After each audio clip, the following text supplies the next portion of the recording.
اللہ کریم نے قرآن مجید میں فرمایا ہے کہ لَقَدْ مَنَّ اللَّهُ عَلَى الْمُؤْمِنِينَ إِذْ بَعَثَ فِيهِمْ رَسُولًا، فرمایا تحقیق اللہ نے مومنوں پر احسان فرمایا ہے کہ انہیں اپنا رسول عطا فرمایا۔ اس کا صرف ترجمہ کبھی بندے کی سمجھ میں آ جائے نا تو سارا میلاد اس کی سمجھ میں آ جاتا ہے۔ صرف اس آیت کا آسان سادہ ترجمہ اگر سمجھ لیا جائے کہ رب کہتا ہے میں نے احسان کیا تم پر، تمہیں اپنا رسول دے دیا ہے۔ وہ دو عالم کی رحمت ہیں، وہ جہاں چاہتے وہیں رہتے، یہ تو ان کی مہربانی ہے کہ یہ عالم پسند آیا۔ نبی پاک صلی اللہ تعالیٰ علیہ وسلم ہمارے اوپر رب کا سب سے بڑا احسان ہے، اور اللہ تبارک و تعالیٰ نے سسکتی، تڑپتی، بے چین، پریشان، تکلیف میں مبتلا اپنی مخلوق پر رحم فرمایا اور رسول کریم عطا فرمائے۔ نبی پاک صلی اللہ تعالیٰ علیہ وسلم کی تشریف آوری نے ایک ایک ذرے پر احسان کیا، حضور سے ایک ایک نگر، ایک ایک پتا فیضیاب ہوا، لیکن بعض چیزیں ایسی ہیں جنہیں خصوصی طور پر سرکار نے نوازا، بعض معاملات پر خاص کرم نوازی حضور نے فرمائی۔ ایک اہم مسئلہ ہے عقیدے کا مسئلہ۔ جس بندے کا کوئی عقیدہ نہیں نہ ہوتا، کوئی نظریہ نہیں ہوتا، کوئی اس شخص کا خاص مزاج نہیں ہوتا، سمجھنے والا، ماننے والا، وہ بندہ بھی بیچارہ کوئی زندگی کا لطف نہیں اٹھا پاتا۔ اس کا کوئی نظریہ ہی نہیں ہے، کوئی سوچ ہی نہیں ہے، کوئی اس کی فکر ہی نہیں ہے اس نے کس طرف جانا ہے۔ عقیدہ نہ ہو بندے کا، یعنی دنیا میں معاذ اللہ کچھ ایسے لوگ پائے جاتے ہیں جو سرے سے اللہ تعالیٰ کوئی نہیں مانتے، زندگی کیسے گزرے گی؟ وہ اپنی توجہات کا قبلہ کسے بنائیں گے؟ اور پھر دنیا میں کچھ لوگ ایسے گزرے جو کئی خداؤں کے قائل، کئی اور پھر اہل عرب کا تو یہ حال کہ 360 بتوں کے سامنے جھکتے۔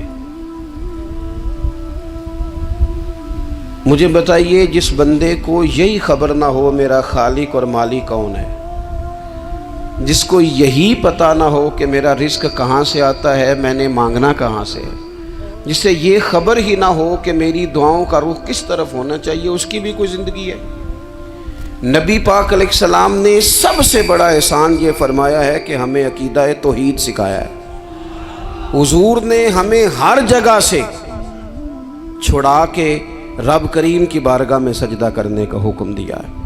عرب کے لوگ جو تھے وہ بڑی وہم کا شکار تھے، بڑی اوہام پرستی کا شکار تھے۔ یہ آج کل بھی وہم بہت زیادہ ہے نوجوانوں میں، یعنی کوئی فیصلہ پکا ہے ہی نہیں، کوئی پکی بات ہی نہیں کرتے، یہ کر لوں کہ نہ کروں، اگر آپ کہتے ہیں تو کر لیتا ہوں، ویسے اس میں فلانی کمزوری بھی ہے، اور اگر میں نے نہ کیا تو فلاں مشکل بھی ہے۔ بھئی جس بندے نے قوت فیصلہ ہی نہیں پائی، اس نے ارادہ ہی پکا نہیں کیا کہ اس نے کدھر جانا ہے، تو وہ سفر کیسے کرے گا؟ سفر تو اس بندے کا مکمل ہوتا ہے جو سفر شروع کرتا ہے۔ عرب کے لوگ بھی بڑے اوہام پرستی کا قائل تھے۔ وہ جب قربانیاں کرتے تھے تو ان کا گوشت لا کے کعبے کی دیواروں کے ساتھ ملا کرتے تھے، یہ قبولیت کی علامت ہے۔ سارے کپڑے اتار کے کعبے کا طواف کرتے تھے، جب احرام باندھ لیتے، حج عمرے کا ارادہ کرتے تو دروازوں سے داخل نہیں ہوتے تھے۔ وہ کہتے تھے کہ دروازے گناہگار ہیں اور ہم چونکہ اب نیک کام کر رہے ہیں لہذا اوپر سے ہو کے آئیں گے۔ رسول کریم علیہ السلام نے انہیں ان سارے وہموں سے، ساری پریشانیوں سے، ان ساری بدشگونیوں سے نکال کے کہا اللہ تمہارا مالک ہے، اللہ تمہارا محافظ ہے، ہوگا وہ جو رب چاہے گا۔ ذرا سی بات پہ سہم جانا، ذرا سی بات پہ ڈر جانا۔ حضور نے لوگوں کو قوت فیصلہ عطا کی، اور اتنی بڑی قوت فیصلہ حضور نے دی کہ کل تک جو فیصلہ کر نہیں نہ پا رہے تھے، آج انہوں نے اس طرح کے فیصلے کیے کہ اپنی ساری کی ساری اولادیں لے کر وہ میدانوں میں کھڑے ہو گئے۔ وہ ڈٹ گئے کہ ہم نے کفر کے مقابلے میں جہاد کرنا ہے۔ انہوں نے طے کر لیا کہ حق کیا ہے، سچ کیا ہے۔ نبی پاک علیہ السلام نے ہمیں عقیدہ توحید دیا اور وہ طے کر کے دیا ہے نبی پاک نے، سجدہ سوائے اللہ کے کسی کو جائز، اگر کوئی عبادت کی نیت سے کرتا ہے تو سجدہ کفر ہے، اور اگر تعظیم کی نیت سے کرتا ہے تو حرام ہے۔ اعلیٰ حضرت بریلوی رحمۃ اللہ علیہ نے 50 کے قریب دلائل کتاب و سنت سے اور 100 سے زیادہ دلائل فقہ اور اصول فقہ سے بیان فرمائے ہیں کہ کسی اور کے لیے تعظیمی سجدہ بھی حرام ہے۔ نبی پاک علیہ السلام تشریف فرما تھے تو کچھ جانوروں نے آ کے حضور کے قدموں پہ سجدہ کیا، پیش نظر ہے وہ نوبہار اور سجدے کو دل ہے بے قرار، روکیے سر کو روکیے یہی تو امتحان ہے۔ کچھ جانوروں نے جب سجدہ کیا تو صحابہ عرض کرنے لگے یا رسول اللہ صلی اللہ تعالیٰ علیہ وسلم ہمارا بھی دل کرتا ہے، تو حضور نے فرمایا بھی سجدہ سوائے رب کے کسی کے لیے جائز نہیں ہے، ہاں اگر جائز ہوتا تو میں خاتون سے کہتا کہ اپنے شوہر کو سجدہ کرے۔ نبی پاک علیہ السلام نے حد بندی کر دی۔ اور پھر دیکھیں یہ جو ہم میلاد مناتے ہیں نا، یہ میلاد اللہ تعالیٰ کی توحید کا بہت بڑا اعلان ہے۔ ہم کہتے ہیں نبی پاک کا میلاد ہوا، جس کا میلاد ہوتا ہے وہ خدا نہیں ہوتا، جو پیدا ہوتا ہے وہ رب۔ جب ہم میلاد منا رہے ہوتے ہیں تو ہم یہ بتا رہے ہوتے ہیں بھئی حضور خدا نہیں، حضور تو 12 ربیع الاول کو پیدا ہوئے، تو جو پیدا ہو رب پیدا، لم یلد ولم یولد، اللہ تبارک و تعالیٰ پیدا نہیں ہوتا، مالک تو ازلی ابدی شانیں رکھتا ہے۔ اس لیے عقیدہ توحید بندے کو مضبوط کر دیتا ہے۔ انسان جب عقیدہ توحید والا ہو جاتا ہے، اور نبی پاک علیہ السلام دنیا میں رب کی طرف بلانے آئے، وداعیا الی اللہ باذنہ وسراجا منیرا، حضور نے لوگوں کو اللہ کی جانب دعوت دی۔ جب انسان توحید والا ہو جاتا ہے تو مضبوط ہو جاتا ہے، وہ کسی سے نہیں ڈرتا، وہ سمجھتا ہے ہونا تو وہ ہے جو میرا رب چاہے گا، مجھے پریشان ہونے کی ضرورت کیا ہے۔ پھر اس کا بھروسہ بھی اللہ تعالیٰ پر، اس کی امیدیں بھی اللہ رسول سے، اس کی توجہات کا قبلہ بھی سارا ادھر ہی۔ تو حضور نے لوگوں کو عقیدہ دیا، مضبوط کیا۔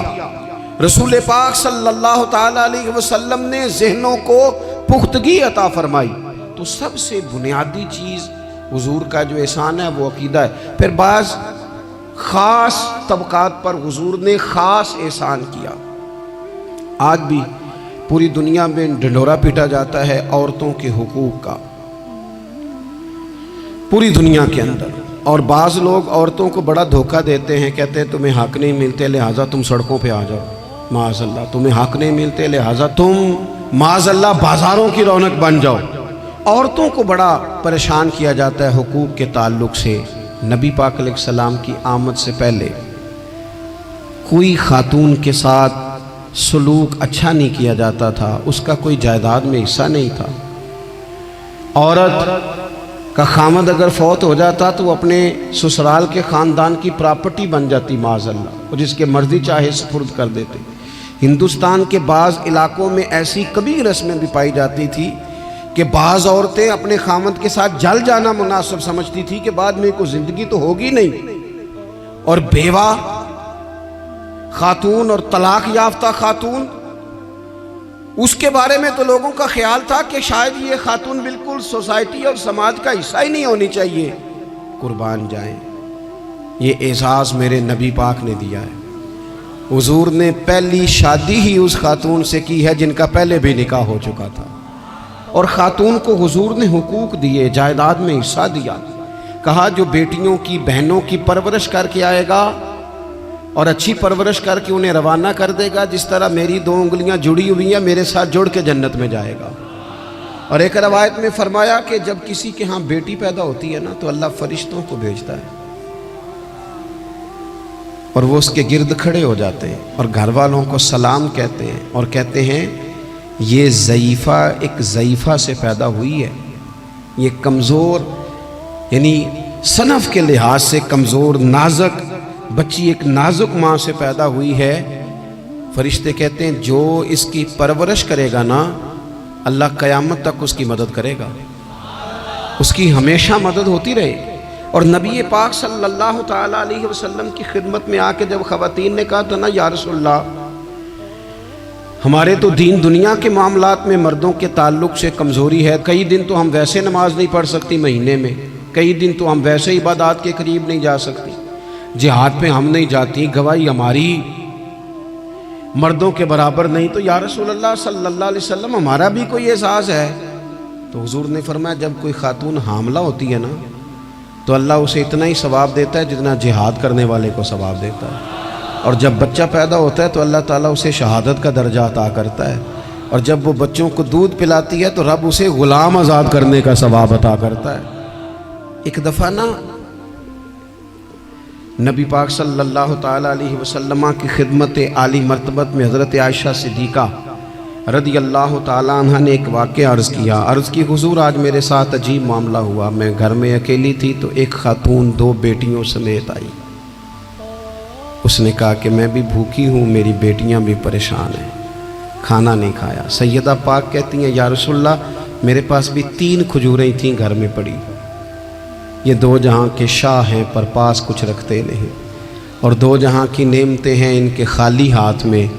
فرماتی ہیں وہ 3 کھجوریں میں نے ان 3 ماں بیٹیوں کو دے دی، ماں نے پہلے ایک کھجور دونوں بیٹیوں کو دی، پھر بچیاں وہ کھجور کھا کے ماں کی طرف دیکھنے لگی تو جو کھجور ماں کے پاس تھی اماں نے اس کے بھی 2 حصے کر کے بیٹیوں میں بانٹ دیے۔ حضرت عائشہ عرض کرنے لگی یا رسول اللہ میں نے یہ بڑا نرالا رنگ دیکھا ہے، ماں کا اپنے بچوں سے پیار کا انداز۔ تو حضور نے کیا فرمایا؟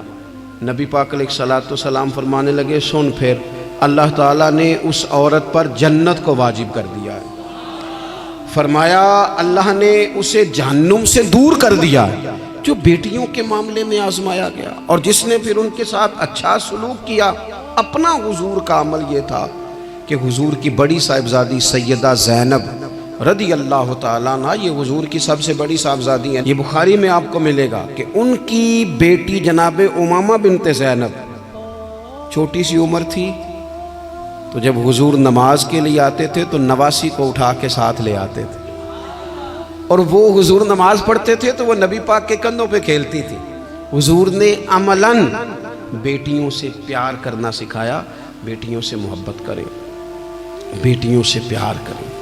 بیٹیاں بڑی خیرخواہ ہوتی ہیں، بیٹیاں ماں باپ کی بڑی وفادار ہوتی ہیں، بیٹیاں بڑا خاص تعلق رکھتی ہیں۔ جوانوں آپ سے بھی کہوں گا بہنوں کی طرف توجہ رکھیں، جو کسی کی بہن آپ کے گھر ہے اس کا بھی خاص احساس کریں، وہ بھی کسی کی بہن ہے، لیکن اپنی بہن کے ساتھ بھی خاص نسبت کا تعلق قائم رکھیں، رشتوں میں اعتدال ہونا چاہیے۔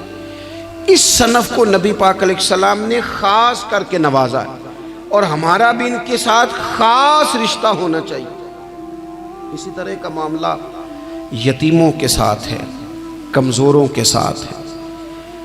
دیکھو آج نا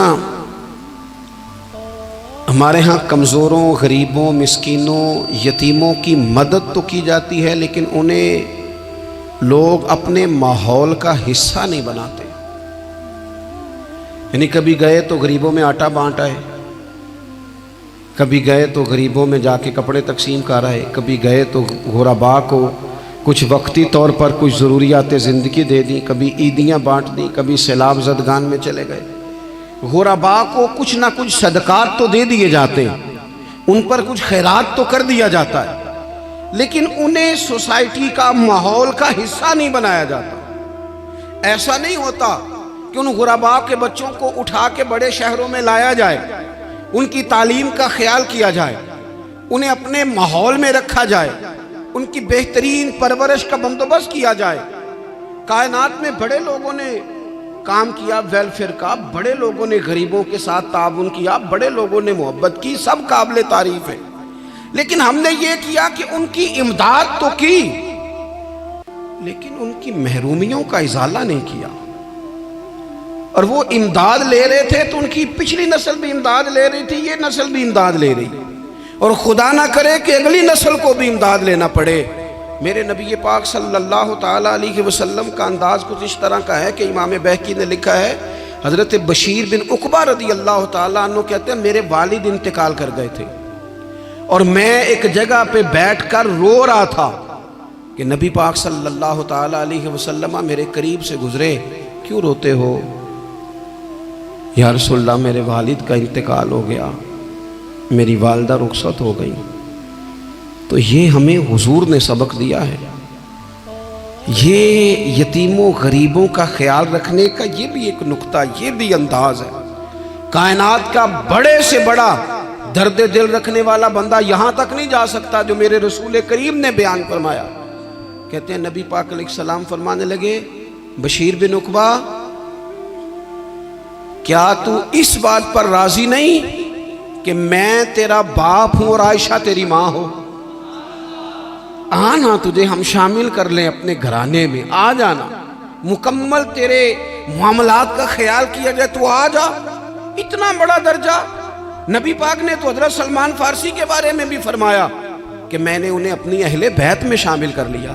رسول اللہ صلی اللہ تعالی علیہ وسلم غرباء کے لیے، مساکین کے لیے، یتیموں کے لیے، ناداروں کے لیے جو خاص احسان بن کے آئے، وہ یہ والا لہجہ نہیں کہ ہم مطمئن ہو گئے کہ ٹھیک ہے ہم گئے تو تھے، اتنے پیکٹ بانٹ تو آئے، اتنا کچھ ہم نے دے تو دیا، فلانا کام کر تو لیا، اور ویسے وہ بھی کب تک کیا؟ جب تک خبریں تیز تھیں۔ ہمارے ملک میں سیلاب آیا، میڈیا نے خبر دی، شور ہوا، لوگوں نے بڑی کوشش کی، الحمدللہ بڑے اچھے جذبات کا اظہار کیا، ڈھیر سارے لوگ وہاں گئے۔ میں آپ سے پوچھتا ہوں کہ کیا سیلاب زدگان سارے اپنے اپنے گھروں میں چلے گئے؟ ان کے گھر بن گئے، لیکن ہمارے جذبے کیوں ٹھنڈے ہو گئے؟ اس لیے کہ خبریں ٹھنڈی ہو گئی۔ ہم تو چلتے ہیں ٹرینڈ کے ساتھ کہ آج کل ٹرینڈ کیا ہے، اگر خبر ادھر کی ہے تو ذوق ادھر کا ہے، خبر ادھر کی ہے تو ذوق ادھر کا ہے۔ دیر پا کام کرنا اور خاص جذبات پیدا کرنا ان لوگوں کے لیے۔ حضرت سیدنا عبداللہ بن ابی اوفا رضی اللہ تعالیٰ عنہ روایت کرتے ہیں، ایک یتیم بچہ آیا تھا، اس نے عرض کی حضور میری ماں بھی بھوکی ہے اور میری ایک ہمشیرہ ہے وہ بھی بھوکی ہے، روٹی دا دکھ نہ پوچھو، روٹی تے بندہ کھا جاندی جے۔ یہ جو بھوک ہوتی ہے نا، بھوک، بہت سارے لوگ نا، میں ایک شادی میں تھا تو وہاں ایک دو لوگ کھانا کھا رہے تھے، تو بعض لوگ انہیں دیکھ دیکھ کے مذاق کر رہے تھے، ویڈیو بنا رہے تھے، کہتے دیکھو کھانا ہی نہیں آتا، کیا انداز ہے، سارا ان کا منہ جو ہے وہ کھانے سے بھر گیا، ہاتھ دیکھو کہاں تک ان کے لتھڑ گئے، کیا انداز ہے۔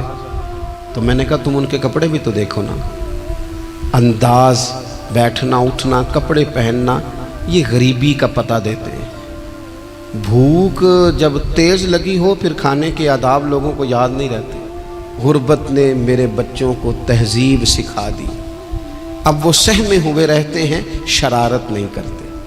وہ عزیز ہوتا یہ ہے کہ جب انسان کو بھوک شدید لگی ہو نا، پھر اسے ڈاکٹر کی ہدایات نہیں یاد رہتی، پھر تو پیٹ کی آگ بجھانے کو لوگ دوڑتے ہیں۔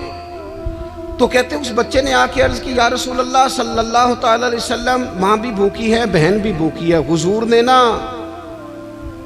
اسے 21 کھجوریں عطا فرمائیں، فرمایا 7 تیری، 7 تیری بہن کی، 7 تیری والدہ کی۔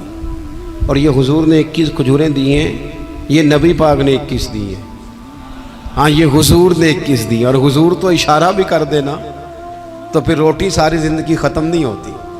وہ حضرت ابو ہریرہ کو بھی ملی تھی، فرماتے ہیں میں کئی سال کھاتا رہا، 1 کلو کھجوریں تھی پر ختم ہی نہیں ہوئی۔ 21 کھجوریں حضور نے دیں۔ حضرت معاذ بن جبل رضی اللہ تعالیٰ عنہ اٹھے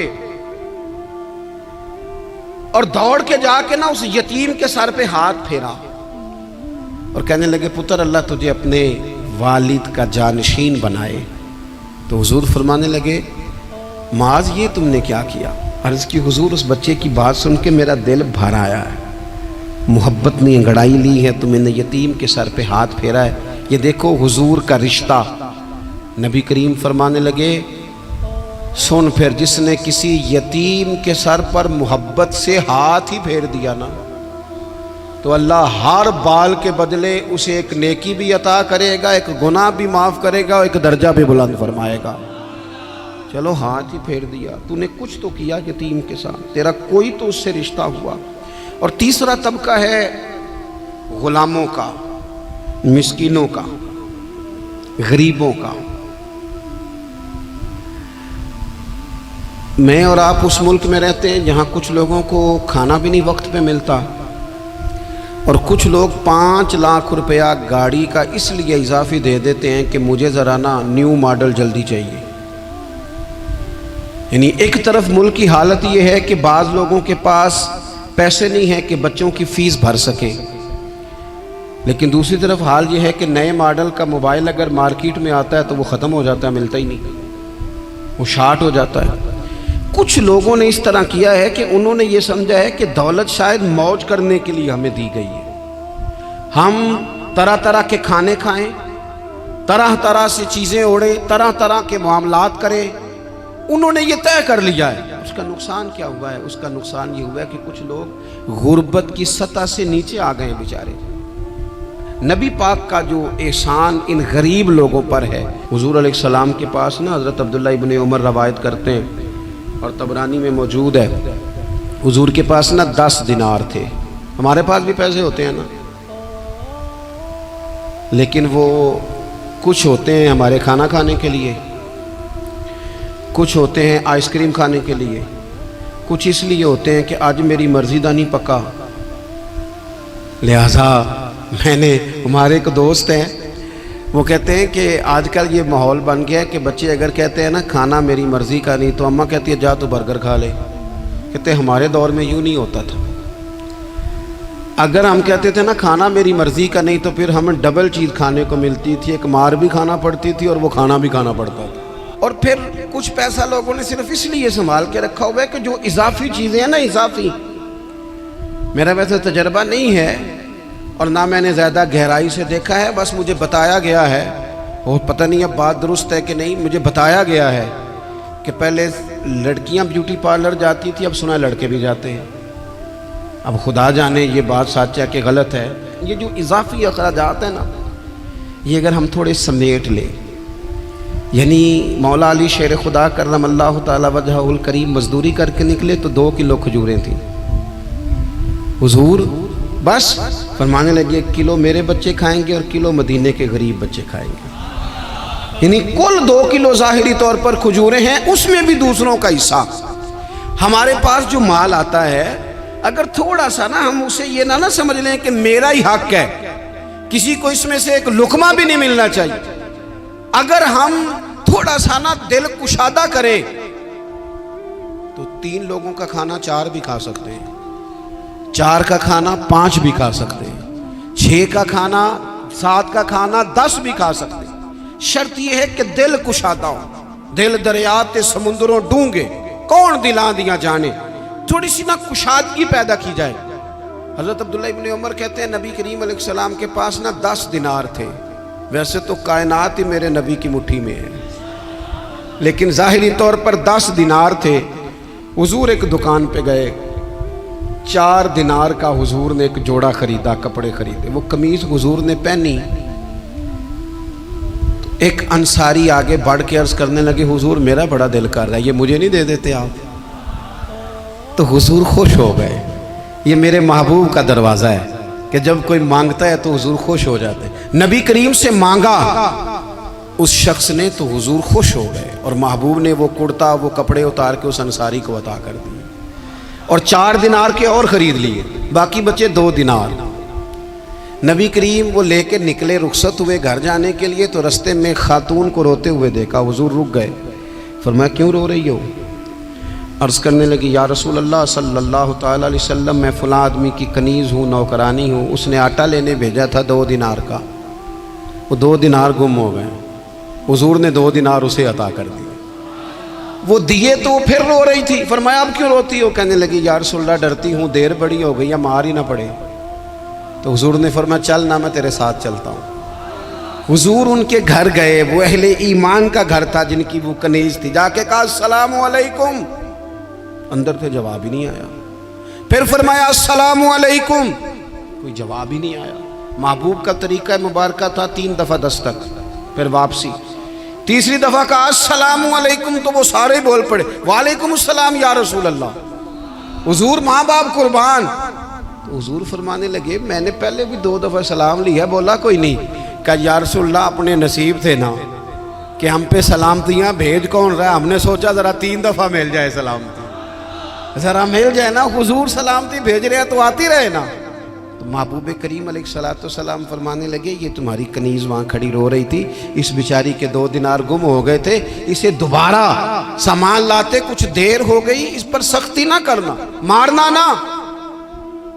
غلام کہنے لگے حضور اس خاتون کے قربان جائیں جو ہمارے کریم رسول کو ہم جیسے غریبوں کے گھر تک لے آئی ہے, مارنا کیا, ہم اسے آزاد کرتے ہیں, یہ آزاد ہے اللہ کی رضا کے لیے. یہ دیکھو یہ میرے نبی پاک کا انداز ہے. حضور نکلے تو جناب عبداللہ ابن عمر فرماتے ہیں رسول کریم فرمانے لگے شکر ہے اللہ تعالیٰ کا, 10 دینار تھے, ایک انصاری نے بھی قمیض پہن لی, میں نے بھی قمیض پہن لی, اور رب نے کنیز کو آزاد بھی فرما دیا. یہ انداز ہمیں نبی کریم نے دیا ہے کہ ہم اپنے دولتوں میں, اللہ کی عطاؤں میں غرباء کو, قریبیوں کو, رشتہ داروں کو, بہن بھائیوں کو تھوڑا شریک کر لیں, تاکہ وہ جو آسودگی اللہ نے ہمیں دی ہے اس میں سے دوسروں کو بھی کچھ نفع ملے.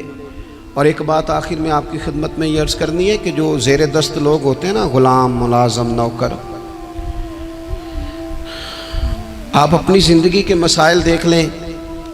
جن لوگوں کے پاس لاکھوں آتا ہے, کبھی ہزاروں آنے لگ جائے تو پریشان ہو جاتے ہیں, تو جن کے پاس صرف سینکڑوں ہوتے ہیں. تو ایسا تو نہیں کہ آپ ہی ٹینشن میں ہیں اور آپ ہی کو غصہ آتا ہے, وہ بیچارہ کبھی نوکر بھی تو ٹینشن میں ہو سکتا ہے نا, ملازم کو بھی تو کبھی ٹینشن ہوتی ہے نا, اس کے ساتھ بھی تو مسائل وابستہ ہے نا. حضرت سیدنا ابو مسعود انصاری رضی اللہ تعالیٰ عنہ بیان کرتے ہیں کہ مجھے اپنے غلام پہ غصہ آیا تو میں اسے مار رہا تھا, نبی کریم تشریف لے آئے, حضور نے ایک جملہ کہا تو میں رو پڑا. حضور فرمانے لگے جتنا اختیار تجھے اس پر حاصل ہے نا, اس سے کہیں بڑھ کر رب کو تیرے اوپر اختیار حاصل ہے, لہٰذا اللہ سے ڈر, اس کے معاملے میں اللہ سے ڈر. اور پھر حضور تو صرف غلام نہیں, جانوروں کے حق تک کا خیال فرماتے. ایک جگہ تشریف لے گئے تو اونٹ آپ کے پیروں پہ سر رکھ کے رویا, نبی کریم نے اس کی پشت پہ ہاتھ پھیرا, فرمایا اس کے مالک کو بلاؤ نا. جب وہ آیا تو کیا ارشاد فرمایا, فرمایا تو اس کے معاملے میں اللہ سے نہیں ڈرتا, اس نے شکایت کی ہے کہ تو اس کی طاقت سے زیادہ بوجھ ڈالتا ہے, چارہ اور پانی بھی وقت پر نہیں دیتا. یہ حضور کے احسانات ہیں, ہمیں ان احسانات کا خاص خیال رکھنا چاہیے. اور یہ جو ایام ہے عید میلاد النبی کے, ان ایام میں بالخصوص ہمیں غریبوں کے ساتھ, یتیموں کے ساتھ, بیواؤں کے ساتھ, مساکین کے ساتھ, لاچاروں کے ساتھ اس لحاظ سے زیادہ مدد کرنی چاہیے کہ میرے رسول پاک انہی کے لیے تو زیادہ رحمت بن کے آئے, انہی کا تو محبوب نے خیال زیادہ فرمایا, انہی کے بارے میں تو ہمیں تلقین زیادہ فرمائی. وہ اپنے پرائے کا غم کھانے والا, مرادیں غریبوں کی بھر لانے والا, مصیبت میں غیروں کے کام آنے والا, وہ نبیوں میں رحمت لقب پانے والا. تو نبی پاک علیہ السلام کے غلاموں, یہ ہمیں سیکھنا ہے, اس پر ہمیں عمل کرنا ہے. اللہ کریم کی بارگاہ میں دعا ہے اللہ ہماری حاضری کو قبول فرمائے. آخر دعوانا ان الحمدللہ.